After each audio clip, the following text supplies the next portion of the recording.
लालन का मुख देख जिया हो गईला ठंडा, लालन का मुख देख जिया हो गईला ठंडा।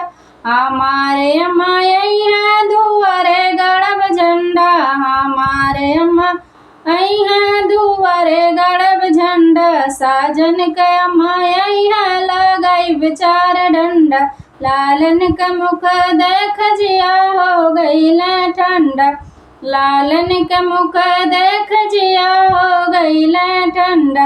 हमारे भाभी यहाँ दुआरे गड़ब झंडा, हमारे भाभी यहाँ दुआरे गड़ब झंडा। साजन का भाभी यहाँ लगाई बेचार डंडा, साजन का भाभी यहाँ लगाई बेचार डंडा। लालन का मुख देख जिया हो गईला ठंडा, लालन का मुख देख जिया हो गईला ठंडा।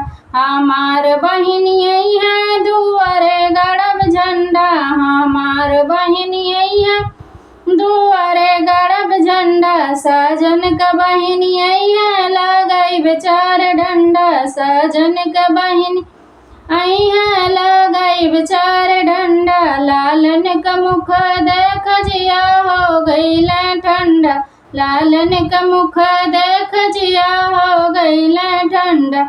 हमार बुआ यहाँ दुआरे गड़ब झंडा, हमार बुआ यहाँ दुआरे गड़ब झंडा। साजन का बुआ यहाँ लगाई बेचार डंडा, साजन का बुआ यहाँ लगाई बेचार डंडा। लालन का मुख देख जिया हो गईला ठंडा, लालन का मुख देख जिया हो गईला ठंडा।